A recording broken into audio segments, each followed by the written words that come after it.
All right, we'll leave it there. Thanks so much, Rory Challens. Now, Antony Loewenstein's an independent journalist who wrote a book on Israel's arm industry called The Palestine Laboratory. He joins us live from Sydney now. So, Antony, first of all, let's talk a little bit about how this total victory line, how's that resonating with the Israeli public as the war drags on and time passes? You know, one of the things that's really clear over the months is that most Israelis want their hostages back, which makes sense. But at the same time, they also are very happy to keep the war going. In fact, most polls do not suggest that the majority of Israeli Jews want the war to end. They do want Hamas to be removed in some way. What that looks like, of course, is up for debate. But there's no real major constituency in Israel. There is a peace movement within Israel that opposes the war, that want it to end tomorrow, that wants the hostages back, that also supports releasing Palestinian prisoners from Israel. But that's a tiny minority. And the vast, vast majority of Israeli Jews want the war to continue. In fact, there was a family member of one of the hostages who was giving an interview yesterday and essentially said, and I'm paraphrasing here, I want I think it was my sister back, but after that, Israel can do what it wants to Gaza. In other words, that view is very, very mainstream. All right, now hang on, bear with us for a second, Antony, because I want to look into some of the recent polls that have come out that suggest the Prime Minister Benjamin Netanyahu is losing political ground. And in fact, if an election were held today, only 23% said they would support Netanyahu, 41% of respondents saying they would back senior cabinet minister Benny Gantz instead. So when you mix that with public opinion, does the idea of dragging out this war as being the saving grace for Netanyahu no longer really stand?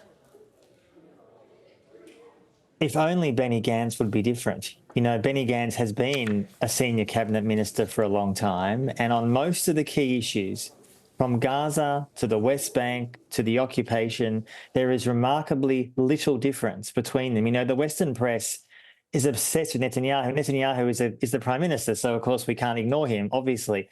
But the truth is he represents, even though he himself is now very unpopular, but the views that he represents, that he has for years, is remarkably mainstream. And Benny Gantz, if he becomes prime minister this year or next year, which seems not unlikely, will be very unlikely to be any different. He does believe in endless occupation. There is no serious talk within Israel, despite what people might suggest in thought balloons, for a two-state solution. It's over. It's not happening. The majority of Israelis for years, long before October 7 and certainly since, have supported occupation. They voted for parties for decades that back that. There's no real constituency for an independent Palestinian state. And there's enough Israeli Jews that have accepted the idea of endless occupation. Again, there are critics and opponents of that, of course, but they're a tiny minority, tragically. OK, let's talk about global Jewish public opinion then. How is prolonging the war and this talk of keep it going till total victory impacting global Jewish public opinion? Is it polarizing it more?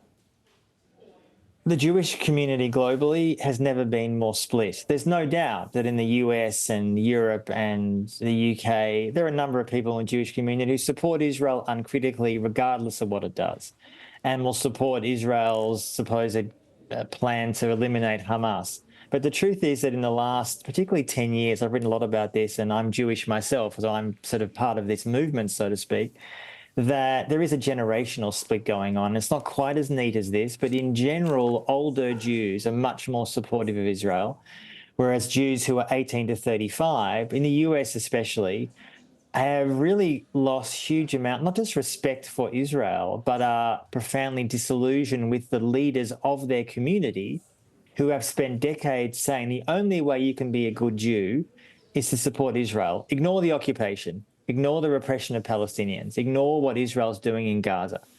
And most polls before October 7 and certainly since have shown, particularly in the US, that many, many young American Jews simply don't accept that rationale, that they oppose what's going on, and they're pushing not just their own leaders to change tack, but also start their own organizations. So groups like Jewish Voice for Peace or If Not Now. Now, they're not having that much influence so far at the White House level, that's true, But within the Jewish community, there is, I've called it a civil war. There's a civil war going on in the global Jewish community, not just over Gaza, over what Israel has become, a hardline, frankly, messianic Jewish supremacist state. Now, that is not something that many Jews who believe in multiculturalism and human rights can back.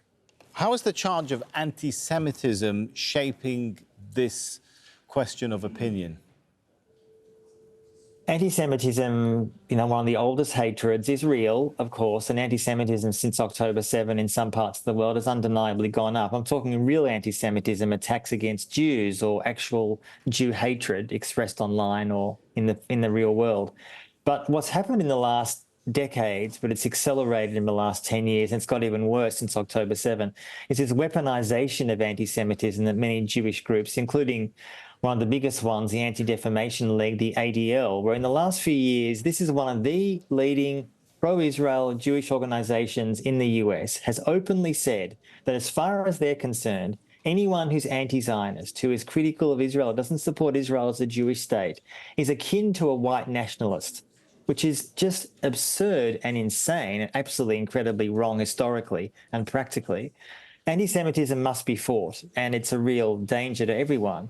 But the fact is that many Jews and people in general believe that Israeli actions actually are making Jews more unsafe, that the whole promise of Zionism 100-odd years ago and then the establishment of Israel in 1948 was that Israel and Zionism would bring Jews more safety within Israel and globally. No one can seriously argue that that's the case now. And anti-Semitism is used as a weapon to silence people. No one wants to be accused of being an anti-Semite, of course. And we see so many examples now of people who are expressing legitimate criticism of Israel against the plans in Gaza, against occupation, ethnic cleansing, being accused of anti-Semitism, which is a complete ridiculous use of that word, because that actually reduces the ability to fight real anti-Semitism. And there is a rise of the far right globally and neo-Nazis, including in Europe. So that's the danger of weaponizing that really important term. All right, thanks so much. Always good to talk to you. Antony Loewenstein there.